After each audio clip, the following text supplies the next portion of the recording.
Welcome to the Ultimate Sports Blog Podcast. Today is Tuesday, June 12th, 2018. Today I'm going to recap last night's Major League Baseball action, look ahead to tonight's action, go over a big promotion with one of the top prospects in baseball, a couple players coming off the disabled list, a trade that happened over the weekend that I forgot to talk about, a couple NBA coaching hires, some holdouts in NFL minicamps that I would like to discuss, my 2011 MLB ReDraft. I'm also going to talk about the American League All-Star ballot that came out today. And I'm going to close the podcast by doing my predictions for the 2018 FIFA World Cup, which begins on Thursday. Alrighty, here we go. The Red Sox defeated the Orioles 2-0 in 12 innings as they improve to 45-22 to move in a first-place tie with the Yankees in the American League East. But the Yankees are ahead in the loss column. Baltimore drops to 19-46. Heath Hembree improves to 3-1. Michael Gibbons drops to 0-3. Craig Kimbrell gets his 21st save of the year. The lone scoring of the game came in the top of the 12th on a sacrifice fly by Brock Holt to give the Red Sox a 1-0 lead. And another sacrifice fly by Jackie Bradley Jr. to give the Red Sox a 2-0 lead for good. Stephen Wright was pretty good. 6 2/3 innings, 4 hits, no earned runs, 3 walks, and 5 strikeouts. Leaves the game with a 1.21 ERA. Dylan Bundy, 8 innings, 3 hits, no earned runs, 2 walks, and 7 strikeouts. Leaves the game with a 3.66 ERA. A great start for Bundy against one of the best offenses in Major League Baseball. The Marlins defeated the Giants 7-5 as they improved to 24-42. San Francisco drops to 33-33. Adam Conley improves to 2-0. Sam Dyson drops to 2-1. Kyle Baraclaw with his third save of the year. Top of the third, RBI single, Evan Longoria, 1-0 Giants. Bottom of the fourth, home run, Brian Anderson ties it up at 1 apiece. RBI triple, Lewis Brinson, 2-1 Marlins. Top of the fifth, RBI double, Andrew McCutchen ties it up at 2 apiece. Buster Posey scores on a balk by Wei-Yin Chen to give the Giants a 3-2 lead. Bases loaded walk, Nick Hundley, 4-2 Giants. Bottom of the sixth, sacrifice fly, Cam Maben makes it a 4-3 game. RBI single, Lewis Brinson ties it up at 4 apiece. Top of the seventh, sacrifice fly, Brandon Crawford gives the Giants a 5-4 lead. Bottom of the seventh, RBI double, Brian Anderson ties it up at 5 apiece. The go-ahead 2-run home run by JT Realmuto gave the Marlins a 7-5 lead for good. Wei-Yin Chen, 4 1/3 innings, 6 hits, 4 earned runs, 4 walks, and 5 strikeouts, leaves the game with a 6.13 ERA. Madison Bumgarner was actually ejected in this game because of calls in the game that were not going his way. He did not have that great of a start. 5 1/3 innings, 6 hits, 4 earned runs, 1 walk, and 3 strikeouts, leaves the game with a 4.76 ERA. The Rays defeated the Blue Jays 8-4 as they improved to 30-35. Toronto drops to 30-36. Ryan Yarbrough with the win. Sam Gaviglio with the loss. Top of the first, RBI single, Kendrys Morales, 1-0 Blue Jays. Bottom of the first, sacrifice fly, Joey Wendell ties up at 1 apiece. Top of the third, 2-run home run, Teoscar Hernandez, 3-1 Blue Jays. Bottom of the third, RBI single, Willie Adames makes it a 3-2 game. RBI single, Malik Smith ties it up at 3 apiece. Top of the fourth, RBI single, Randall Grichuk, 4-3 Blue Jays.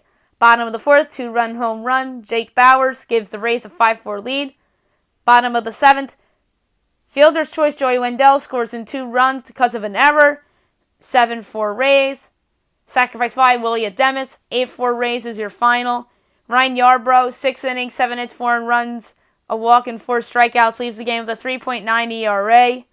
Sam Gaviglio, 3 1/3 innings, 7 hits, 5 runs, 2 walks, and 3 strikeouts, leaves the game with a 3.66 ERA.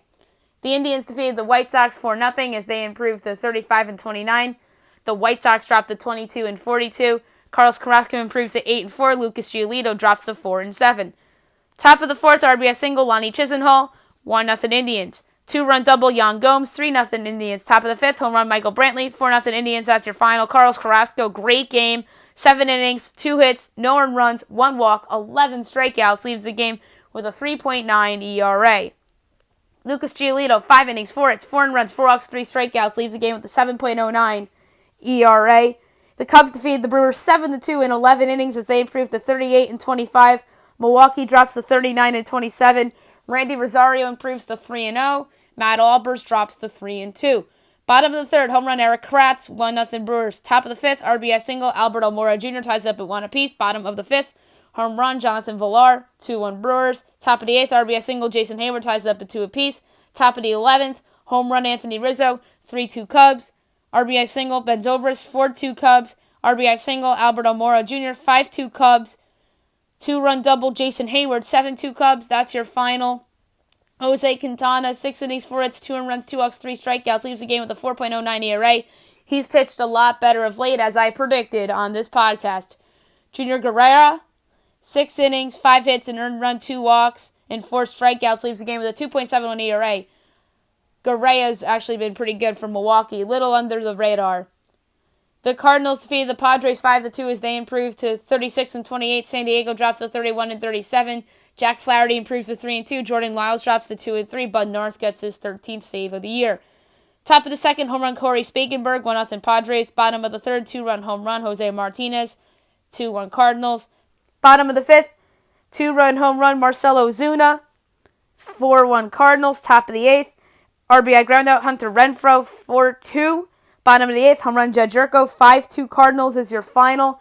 Jack Flaherty, 6 in the third innings, 3 hits, an earned run, a walk, and 6 strikeouts. Leaves the game with a 2.96 ERA. Jordan Lyles, 6 innings, 11 hits, 4 earned runs, no walks, and 2 strikeouts. Leaves the game with a 4.83 ERA. The Diamondbacks defeated the Pirates 9-5 as they improved to 36-29. Pittsburgh drops to 32-34. Archie Bradley improves to 2-1. Kyle Crick drops to 0-1.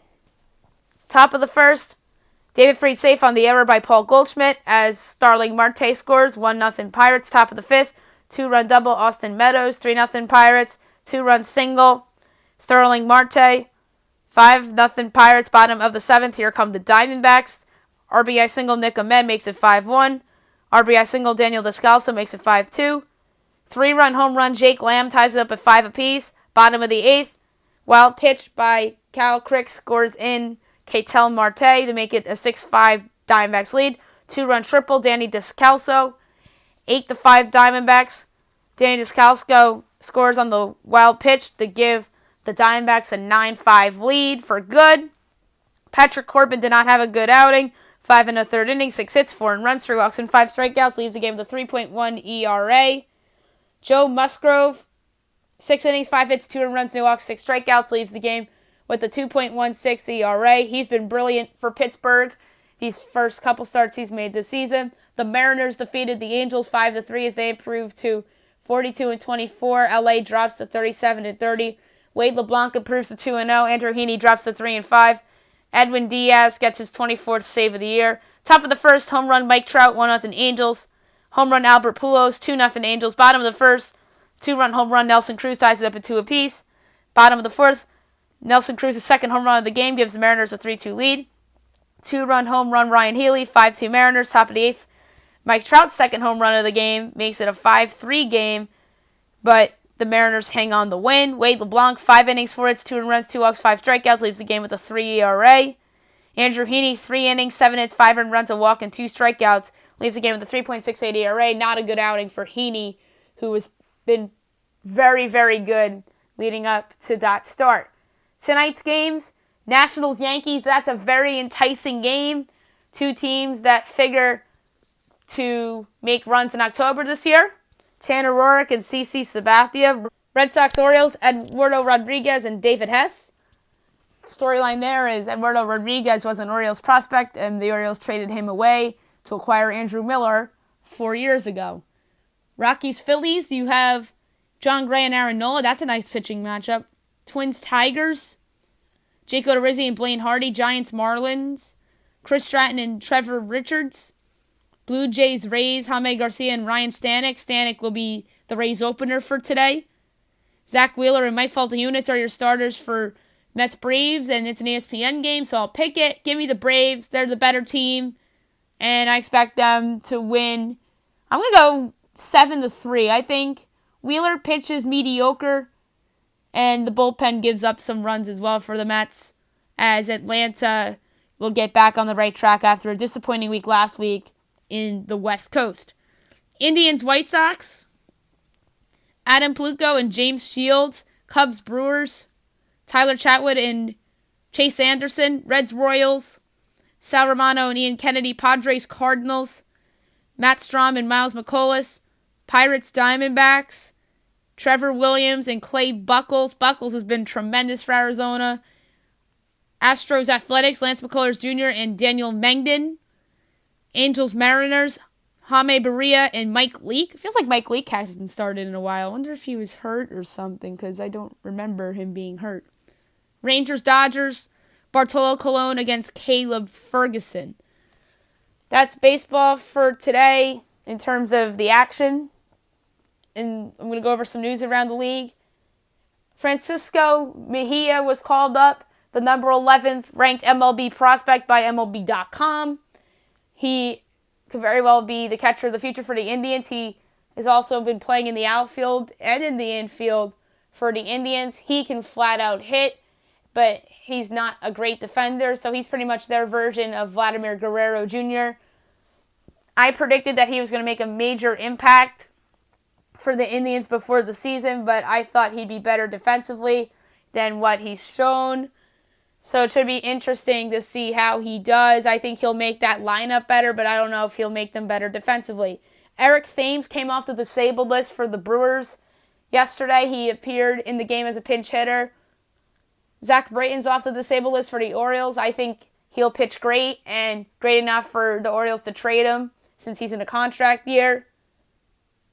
There was a trade in baseball over the weekend. I forgot to mention it. Tampa Bay traded Brad Miller to Milwaukee for Ji-Man Choi. I like Choi. He was on the Yankees last year briefly. He hit some home runs for them, played a little first base. So I expect Choi to be in a first base DH role for Tampa Bay with CJ Cron, like platooning with him with those two positions. Maybe he turns into a trade asset again for the Rays potentially down the road.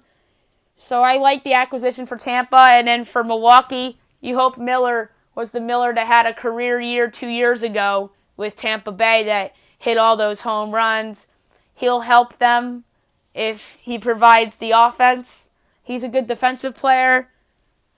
I expected Milwaukee to upgrade at shortstop, second base. More likely second base because I think they like Orlando Arcia. But I wouldn't expect them to go out and get like a Brad Miller type. I thought they'd go with a more profile player than that, like a Brian Dozier or Starlin Castro type of guy. But I think Miller will be okay for them. We'll see. NBA news. Dwayne Casey was hired as the Pistons head coach. Nice hire. Casey did a great job in Toronto. Funny how he was on the hot seat in 2013. He was everybody's pick for first coach fired that year. But it turned out that the Raptors were much better than expected. They did not trade Kyle Lowry. They kept Kyle Lowry. Lowry had a career year. DeRozan had his little breakthrough that year as well. And ever since then, they've been a contender in the Eastern Conference. They made the conference finals one year. They lost in the first round a couple times. They've made it to the second round a few times. But they were mostly eliminated by LeBron James and the Cleveland Cavaliers. But I think Casey's going to do a nice job in Detroit, although Toronto's roster is better than Detroit's roster right now. And speaking of the Raptors, they hired Nick Nurse to replace Dwayne Casey. Nurse was an assistant under Casey with the Raptors. I think that Nurse will do an okay job. He has the talent. I think Toronto's going to make some roster changes in the offseason, whether that's trading DeMar DeRozan or Kyle Lowry or Jonas Valanciunas. I think there's going to be a lot of guys available on that team. Nobody's untouchable on that team by any stretch. And I like Nick Nurse. He was a good assistant for Casey. I think he'll do an okay job with the Raps. A couple NFL holdouts I want to get to. David Johnson of the Arizona Cardinals was the latest one. He has no contract for the 2019 season.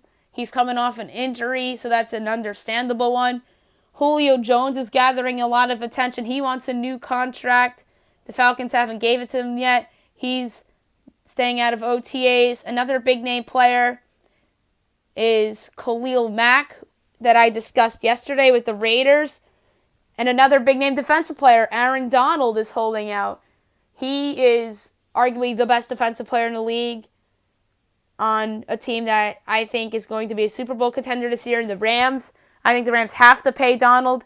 That's a big reason why I think that they didn't trade for Odell Beckham Jr. and instead they went with Brandon Cooks. I love Donald, and he deserves the money as well. Now I'm going to do my 2011 MLB redraft. I'm just going to say the team, the player, and a quick little description. 1, Pirates, Francisco Lindor. It's debatable who the best player from this draft was, but Lindor certainly have made the biggest impact, arguably. He's so good defensively. His offense has become much better than anybody could have anticipated. He is the best player on the Cleveland Indians. He is the most indisputable player on the Cleveland Indians. He deserves to be there long term, and I think he will be there long term in Cleveland. And he should be an all-star this season as well. And could you imagine him on the Pirates? Oh boy, maybe they'd be a contender. Number 2, the Seattle Mariners, Mookie Betts. Debatable whether Betts or Lindor was the best player from this draft class. Mookie Betts was one of the favorites for the AL MVP award before he got injured. He came back yesterday for Boston, and I think he'll be awesome for them. Could you imagine Betts on the Mariners and how impactful he would be there? 3, Diamondbacks, George Springer. Springer is one of the key pieces on the Astros team that won the World Series last year, and he'll be a key piece for them going forward. He's a great player. He hits leadoff, hits a lot of home runs, good defender in the outfield as well. He would have been a great fit on the Diamondbacks with Paul Goldschmidt and A.J. Pollock. 4, Orioles, Garrett Cole. Cole would have been the ace that the Orioles needed all these years. And he's certainly been a stud on the Astros this season.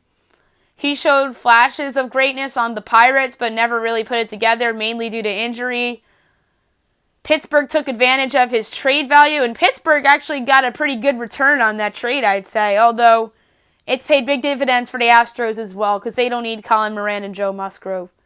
5, Royals, Trevor Bauer. Bauer is arguably the most underrated starting pitcher in all of baseball. He's been great for the Indians these last couple seasons. He would certainly be the number 1 starter on the Royals right now. 6, Washington Nationals, Anthony Rendon. No do-over here as the Nationals take their guy in Rendon. He is a borderline franchise player, in my opinion. Certainly an all-star type of player. I think a very underrated player. I think injuries have slowed him down. But I do think he'll be a great player in this league for years to come. And who knows if he'll be a national long-term, though. That's the big question. 7, Diamondbacks, Michael Fulmer. Originally a draft pick of the Mets. The Mets traded him to Detroit for Yoenis Cespedes and has shown some ace status performances throughout his Tigers career. I do think he'll be traded at the deadline to a contender, but I don't think he is better than, say, Luis Severino or like a combo of Steven Strasburg and Max Scherzer. So if he goes to a contender like the Yankees or the Nationals, he'd probably be their number 2 or number 3 guy. But Michael Fulmer is a young pitcher. I think he has room to grow. And he certainly would have been a nice fit on the Diamondbacks with Patrick Corbin in that rotation. 8, Indians, Greg Bird. Greg Bird, when healthy, is a star. I know a lot of people, including myself, have sort of overrated him from a standpoint of whether he's a star or not. But when he's healthy, he's shown that. If you saw him play last September, he helped the Yankees into the playoffs and into the ALCS. And in 2015, when they called him up, I don't think they make the playoffs without him because Mark Teixeira got hurt and Greg Bird came in and did such a great job filling in for Teixeira in 2015. And if he was in that Indians lineup, he would probably be hitting like 5th or 6th for them. And he plays great defense. He has a ton of power. He has a little bit of opposite field power. But when he's healthy, he's one of the more underrated stars in this league. 9, Chicago Cubs. Javier Baez. No do-over here as the Cubs take their guy in Baez. I remember him getting called up in 2014, and he was abysmal. He looked like a bust, but he's gotten better and better and better through the years. He's an outstanding defensive player. He's very versatile. He can play a bunch of different positions in the infield, and I think the Cubs are going to keep him there long term. And he has a ton of power. He's a fast runner, and he is one of the more underrated stars in this league. 10, Padres. Josh Bell. Josh Bell is somebody who I think is an underrated player in this league. He had a fine rookie season for Pittsburgh last year, and he's been okay to start this year too. I think he's a future all-star. And if you're the Padres, if you drafted him, maybe that you don't sign Eric Hosmer. 11, Astros. Trevor Story. Story's one of the more underrated shortstops in this league. He came up in 2016 and lit the world on fire for the Rockies. Last year, he regressed. This year, he's got off to a good start, but I don't think he would have been on this Astros roster. I think the Astros would have traded Story for more assets because of Carlos Correa's presence, and they would have drafted him the next year at the number 1 overall pick anyway, because Correa is just a flat-out stud. 12, Brewers. Cody Allen. Cody Allen's one of the more underrated closers in this game. He has not had a good year so far this year, but I think he's really, really good, and he certainly would be a fit in that Brewers bullpen with Josh Hader and Jared Jeffries and Corey Nebel. That would have been a loaded foursome. 13, Mets. Archie Bradley. Another phenomenal reliever. He was hurt at the beginning of the year for the Diamondbacks, but he's back and pitching pretty well. I like Bradley. I think he is going to be a dominant reliever for a long time. He was a failed starter. Reminds me of Andrew Miller a little bit from a standpoint that he was a failed starter, a converted reliever, and has been phenomenal as a reliever. Bradley would probably be the Mets' 8th inning or 9th inning guy, depending on how you feel about Horace's Familia. 14, Marlins. Blake Treinen. Treinen's emergence has been just spectacular for Oakland. Drafted by the Nationals, was traded to Oakland in that trade that sent Sean Doolittle over to Washington. Treinen's been the closer for the A's this year and has been absolutely lights out. I think he's traded at the trade deadline because I don't think Oakland can hang with Seattle and Houston in the American League West. But Treinen would certainly be the Marlins closer right now, or at least on the trade market, as the Marlins would be trying to get value for him if he were on Miami's roster. 15, Brewers. Dylan Bundy. Bundy's been awesome this season for Baltimore. Yesterday, he was phenomenal against the Red Sox. Very impressive shutting down that lineup. He certainly would be a top starter on the Brewers. I think he's a late bloomer. He was, I think, overhyped as a prospect, but has finally put it together this season. And he should be an Oriole for the foreseeable future. 16, Dodgers. Blake Snell. Ooh, this would have been interesting. Snell probably would be their number 2 starter behind Clayton Kershaw right now. I think Snell has the makings of a future ace. He's certainly the Rays ace right now with Chris Archer on the disabled list. I think he's been very good since day one. I remember he made his big league debut in Yankee Stadium against the Yankees and pitched pretty well. To me, he's a poor man's Jacob deGrom. From a standpoint, he's just steady and he knows what he's doing. And very versatile and very consistent. And I really think that there's a chance Tampa Bay takes advantage of his trade value. But if I'm Tampa, I keep Snell because I think you're closer to possibly contention than you think. They did a great job rebuilding that farm system. Their drafting's been excellent. So if I'm the Rays, I keep Snell. Could you imagine Snell and Dodger blue? 17, Los Angeles Angels. Sonny Gray. Gray's somebody that came up in 2013, about midway through the year, and had an immediate impact on the Oakland Athletics. He pitched in big playoff games for them and was great. and then injuries slowed him down a little bit. He was traded to the Yankees last summer. It's been underwhelming as a Yankee. A little bit of a transition for him, although he's pitched a tiny bit better of late against weaker competition in the Orioles and the Blue Jays and the Royals. But Gray really hasn't panned out to what the Yankees thought he could have been. But Gray would be a good mid-level rotation guy for the Angels. 18, Athletics, Travis Shaw. I think one of the more underrated players in baseball. I think the Red Sox made a huge mistake in not trading him, or else he'd be their first baseman right now, or even their third baseman instead of Rafael Devers, or Devers could have been at first, because Devers has been abysmal defensively for them. But I like Travis Shaw. He's somebody that I don't think would have a fit on Oakland's roster, for that matter, and I think they would have probably traded him. 19, Red Sox, C.J. Cron. This is somebody that would have been a nice Red Sox. He would have slid right in like a first base DH role with Mitch Moreland and J.D. Martinez. And I like Cron. He's hit for a ton of power. I think the Angels made a big mistake in letting him go, but he's been a big asset to Tampa Bay, and I think he's somebody that Tampa Bay will trade at the trade deadline, and I think that's somebody that they should trade instead of Blake Snell. 20, Colorado Rockies, Joe Panik. Panik's an interesting player. He's been hurt a lot lately, but I like his potential. He can hit, and he's a good defensive player at second base, and I don't think he would have had a spot on Colorado's roster due to the presence of DJ LeMahieu. 21, Blue Jays, Brandon Nimmo. Nimmo is somebody that's had a promising impact on the struggling New York Mets this year. He certainly would be a starter on the Blue Jays and a building block for them, along to go with Vlad Jr. and Bo Bichette. 22, St. Louis Cardinals, Andrew Chafin. Chafin's been an underrated reliever for the Diamondbacks this season, and I think he will continue to grow as a reliever.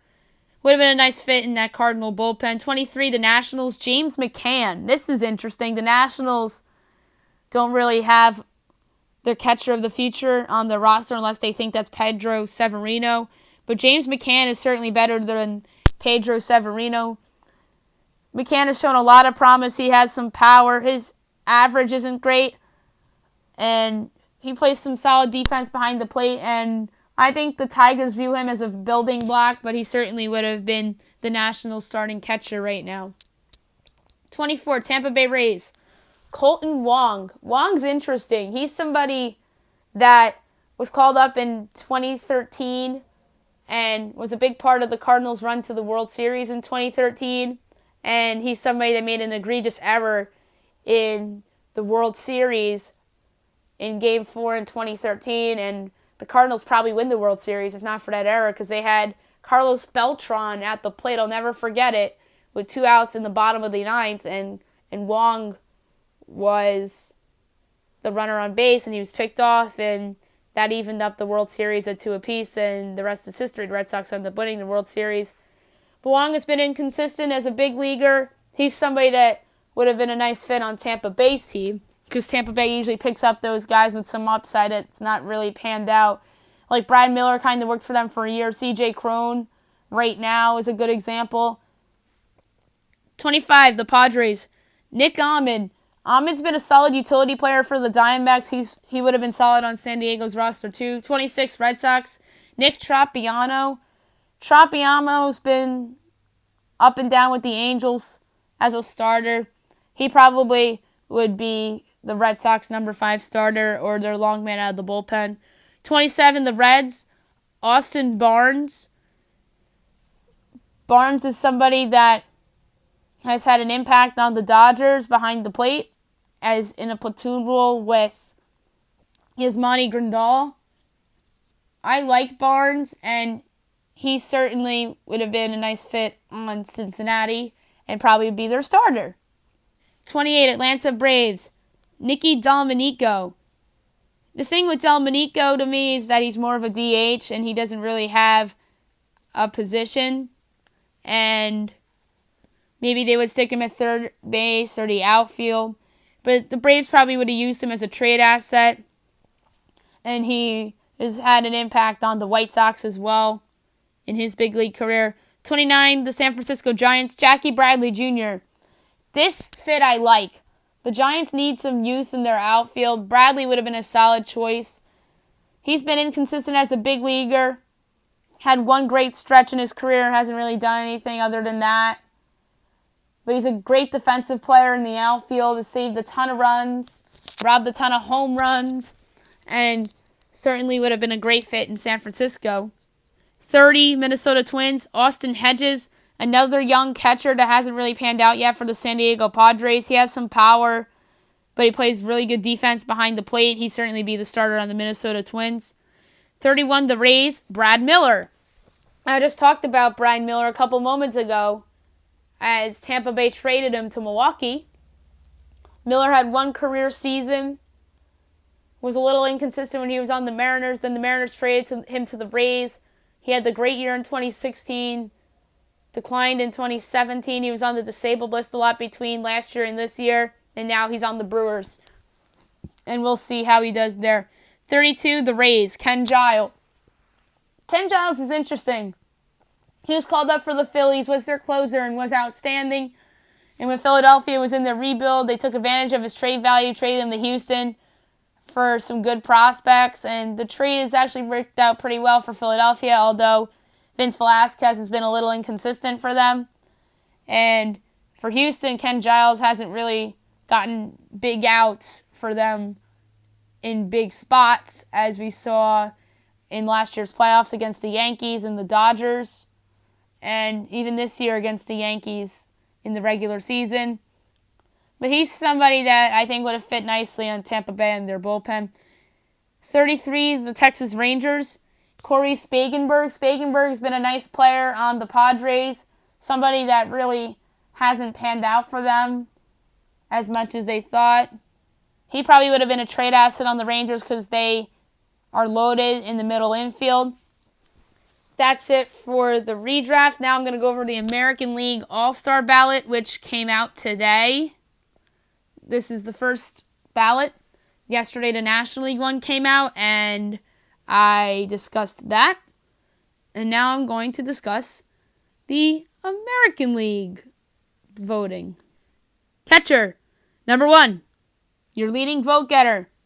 This is not deserving by any stretch due to his 190 batting average, and that's Gary Sanchez of the New York Yankees. He's solely there because he's a Yankee and he hits a lot of home runs and drives in a lot of runs. But he's atrocious as a defender, and his batting average is abysmal. He had one good hitting stretch this year in which he had that walk-off homer against the Twins, and he had the go-ahead homer off of Ken Giles in Houston. But that said, I do think Gary Sanchez will eventually turn it around.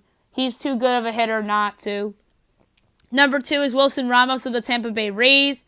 He's been solid this season. Number 3 has been Brian McCann of the Astros. He's clearly a player in decline. The Yankees took advantage of his trade value in 2016. He's not the defender or the hitter that he used to be. 4, Salvador Perez, Kansas City Royals. He would have been number 1 if he wasn't hurt, or probably number 2 because, you know, the Yankee fans are always going to come in with their Gary Sanchez love, even though he's been struggling this year. And number 5 is Martin Maldonado of the Angels, which is a surprise to me. He's somebody that is having a career year, but I don't think is as good as his numbers show, and I think the Angels can use an upgrade behind the plate, in all honesty. First base, your leading vote getter is Jose Abreu of the White Sox. That's very well deserved. Number 2, Mitch Moreland of the Red Sox, been solid this year. 3, Miguel Cabrera of the Tigers. He was hurt for a little while, though. 4, Albert Pujols of the Angels. Isn't the same guy as he was. And number 5, Yuli Gurriel of the Astros, who hasn't been good this year whatsoever. Second base, your top vote getter in a runaway, Jose Altuve of the Astros, your reigning AL MVP. He deserves that spot, and I believe he'll stick there. Number 2, Gleyber Torres of the New York Yankees, your runaway favorite for AL Rookie of the Year right now with the injury to Shohei Ohtani. He's been outstanding for the Yankees. Not very good defensively, but offensively, with his power, much better than I expected. Number 3, D. Gordon of the Seattle Mariners, who has been solid this year. He's probably going to play more second base now that Robinson Cano is hurt and suspended. Number 4, Jed Lowry of the A's was awesome early on the season, has fallen off of late and predictably so.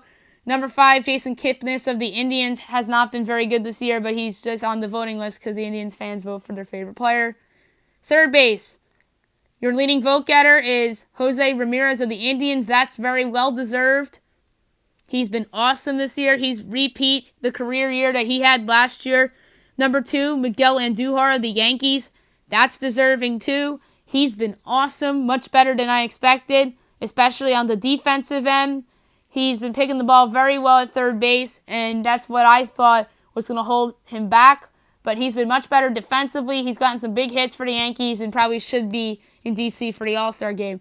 Number 3, Alex Bregman of the Astros. He's been pretty good this year. 4, Adrian Beltre of the Rangers. He was hurt early on in the year. Number 5, Mike Moustakas of the Royals. Was great early on in the season, but has fallen off of late. Shortstops. Number 1, Manny Machado of the Baltimore Orioles. This is deserving. He's been the best player in the American League, arguably this season. He is a solid defender at short, although the metrics really don't say so. And he's hitting for power, and he's having the best season of his career so far in his contract year. 2, Francisco Lindor of the Indians. He's been awesome. I was just talking about him. He's deserving of this. Number 3, Didi Gregorius of the Yankees.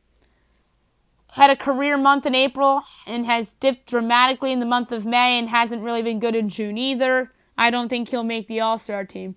Number 4, Carlos Correa of the Astros is right behind Didi in the votes. He's been pretty good this year.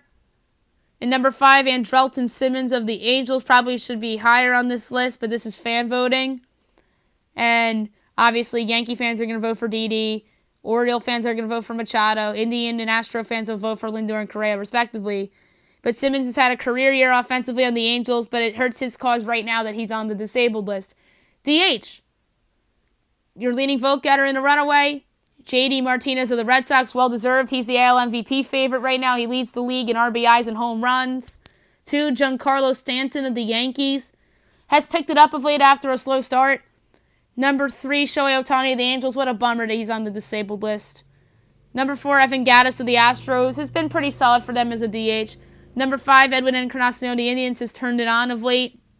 Outfield. Number 1, and your leading vote getter of all American League players is Mookie Betts of the Red Sox. He was the AL MVP favorite before he landed on the disabled list. Number 2, Mike Trout of the Angels has been awesome this year as usual. Number 3, Aaron Judge of the Yankees. I think he's been falling under the radar because of how good Mookie Betts, J.D. Martinez, Mike Trout, and all these guys have been. But Aaron Judge has been pretty good, although his batting average probably should be a little bit better. He's still hitting home runs and driving in runs, playing great defense in right field. He should be a starter. Number 4 is Michael Brantley of the Indians, having a career year this year, finally healthy. He's in a contract year.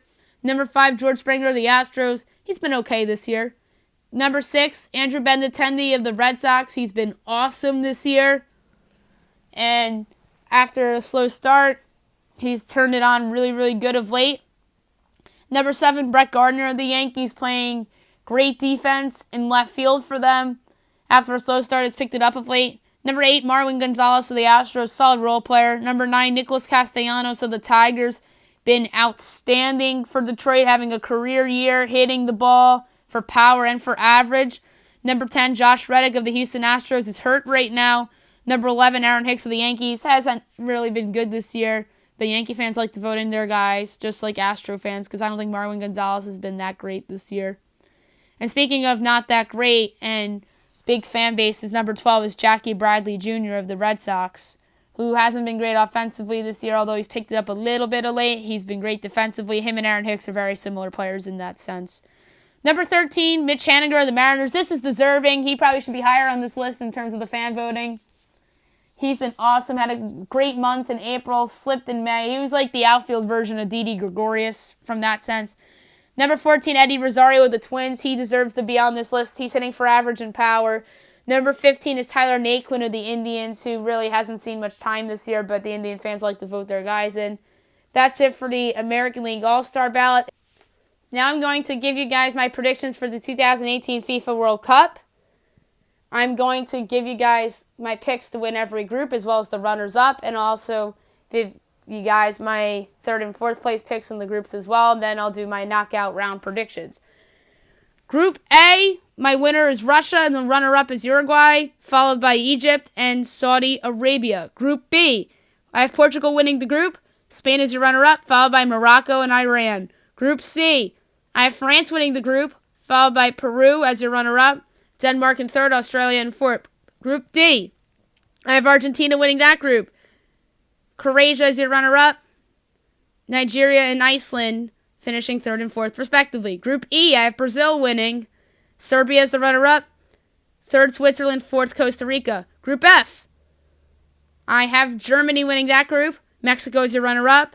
Third place, Sweden. Fourth place, South Korea. Group G, I have England winning that group. Belgium as your runner-up. Tunisia third and Panama fourth. Group H, my winner's Colombia. Your runner-up's Poland. Senegal third, Japan fourth. Knockout round, I have Group B runner-up Spain over Group A winner Russia. Group C winner France over Group D runner-up Croatia. Group E winner Brazil over Group F runner-up Mexico. Group G winner England over Group H runner-up Poland. Group B winner Portugal over Group A runner-up Uruguay. Group D winner Argentina over Group C runner-up Peru. Group F winner Germany over Group E runner-up Serbia. Group G runner-up Belgium over Group H winner Colombia. Quarterfinals, I have France over Spain, Brazil over England, Argentina over Portugal, and Germany over Belgium. Semifinals, an upset, I have France over Brazil, and another upset in Argentina over Germany. And in the final, I'm going to take a long shot and take Argentina over France to win the 2018 FIFA World Cup. I'll also make picks throughout the World Cup and pick them towards Maddie's picks. I hope you guys enjoyed that last segment with the FIFA World Cup picks, and I hope you enjoyed this long podcast today. I'll be back tomorrow talking more about the World Cup, all the baseball action from tonight, and look ahead to tomorrow's action.